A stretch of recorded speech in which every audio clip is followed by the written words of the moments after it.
कंस को पता चला है कि बेटी हुई है, तो पैर पकड़ा है और पत्थर के शिला में मार दिया। वो योग माया थी। जाकर के महाराज वो हाथों से छूट गई है। तो उसने कहा, भोजराज कंस तू मुझे क्या मारेगा? तुझे मारने वाला तो गोकुल में पैदा हो चुका है, तू क्या मुझे मारेगा?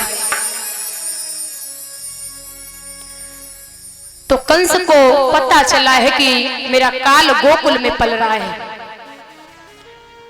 भगवान 5 दिन के ही कंस ने सबसे पहले पूतना को भेजा। बोले जाइए, गोकुल में मेरा काल पल रहा है। दादा पूतना चली है,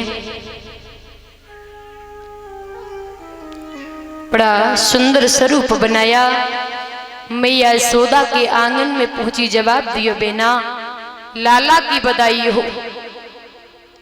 अरे मैंने सुना कि बुढ़ापे में तेने लाला जी आई लियो। मैया बोली हाँ। और बोले मुझे पहचाना ना? तो मैया पहचान तो ना सकी। कहते देवियों, घर पे कोई अनजान व्यक्ति आ जाए, अनजान, वो आपसे कहे कि मैं आपका रिश्तेदार हूं, तो आप बड़े प्रेम से बिठाओगे, बेशक उसे जानते ना हो। भगा तो दोगे नहीं। कोई भी अतिथि आ जाए तो आप बड़ा प्रेम देंगे। वैसे मैया यशोदा ने देखा कोई होगी चाचा ताऊ की, शायद मेरे समझ में ना आ रहा हो, अगर इससे मैंने कुछ कह दिया ना तो इसे बुरा लग जाएगा। तो मैया यशोदा बोली, हाँ लाला भयो है।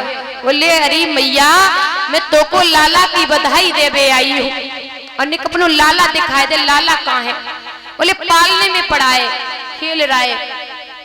पूतना मैया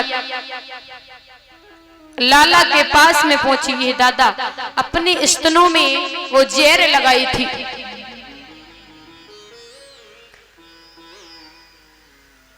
आज भगवान को स्तनपान जैसे ही कराया ना, तो भगवान ने स्तनपान करते करते पूतना के प्राणों को खींचने लगे हैं। भगवान ने कहा, बाहर पूतना, अरे तू मुझे मारने के लिए आई है, काम तो मेरी मां जैसा कर रही है।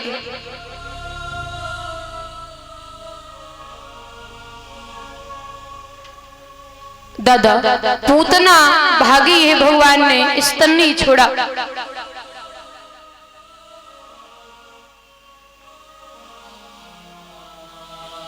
पूतना का जो चेहरा था ना, शरीर एक विशाल सा हो गया।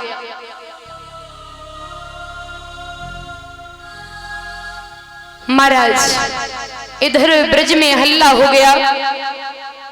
बड़ी तेजी से आवाज हुई है जब पूतना जमीन पे गिरी है।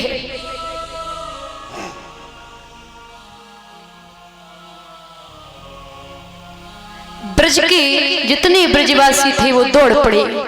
जाकर के देखा कि भगवान छाती पे पूतना की खेल रहे हैं। मैया ने लाला को उठाया। बोले लाला को कुछ हो तो नहीं गया? अरे ये मेरे लाला को मारने आई थी। भगवान ने कहा, पूतना मेरी मां जैसा काम किया है ना, तो भगवान ने अपने धाम को ही पूतना को भेज दिया है।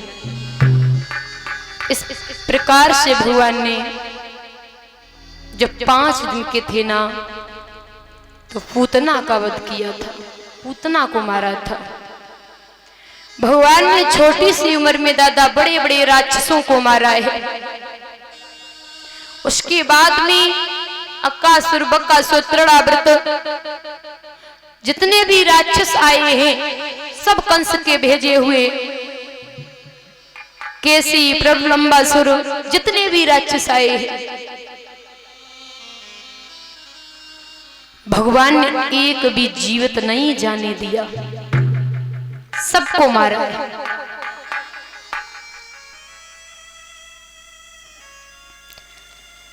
श्री सुखदेव भगवान वर्णन करते हैं, राजन परीक्षित महाराज, भगवान ने सब राक्षसों का वध कर दिया क्योंकि भगवान ने बहुत लीलाएं की थी। अगर भगवान की लीलाएं कहो ना तो 7 दिन इसी में गुजर जाएंगे।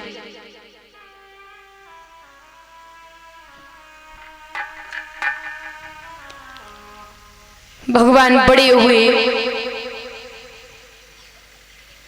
भगवान ने एक बार, कहते हैं ना बच्चे खेलते हैं धूल में बहुत ज्यादा, तो जब प्रभु ने मिट्टी खाई थी ना तो मैया यशोदा ने डांटा था। जब बोले लाला आपने मिट्टी खाई है, बोले नहीं मैया। तब भगवान ने जैसे मुंह खोला था ना तो मैया यशोदा को सब कुछ दिखा दिया था। भगवान ने पूरा ब्रह्मांड दिखा दिया था। मैया दंग रह गई। लेकिन भगवान अपनी लीलाएं दिखा भी देते थे और मैया को भुला भी देते थे, काम दोनों करते थे। प्रभु ने बचपन में बड़ी लीलाएं की हैं। धीरे धीरे भगवान बड़े हुए तो इनका पहला काम था माखन चोरी का। कहते दादा कि तनक सिहाने जब भये कृष्ण और बलराम, तो माखन लीला ही बनी इनका पहला काम।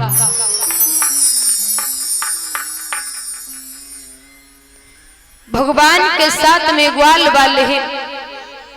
भगवान ने ग्वालों से कहा, ग्वालों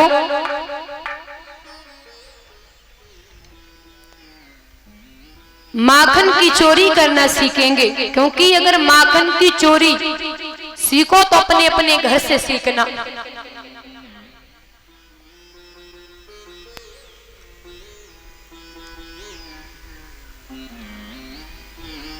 दादा कहते हैं ना कि जिस समय घरों में बालाएं दद दूध जमाया करती थी, उस समय मनोहर गीतों से रसिया को बुलाया करती थी।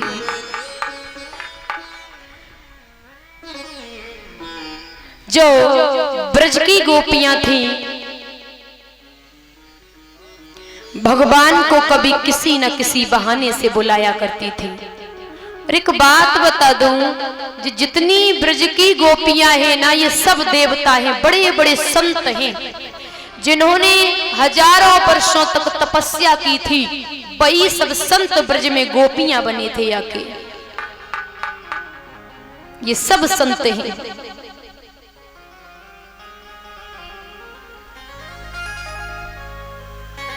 महाराज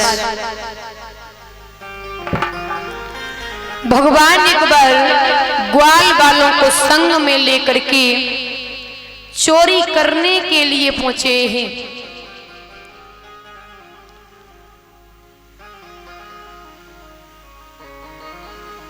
क्योंकि गोपियों को भी बहुत अच्छा लगता था जब भगवान उनके घर जाते थे। गोपियां कभी किसी बहाने से भगवान को बुलाया करती थी। भगवान जब रोज जाते थे, एक दिन शीला भाभी ने देखा कि भगवान चोरी करने आएंगे, तो गोपी पानी भरने के लिए घर से निकली है। मटकी को है ना वो ऊपर टांग गई। अब भगवान जाए कि शीला भाभी के घर में पहुंचे हैं। अब ग्वाल वालन ने जवाब दिया, भैया चोरी कैसे करोगे? और ग्वाला बोले, कृष्ण कि कैसी चोरी करो श्याम, और मटकिया ऊपर धर गई है।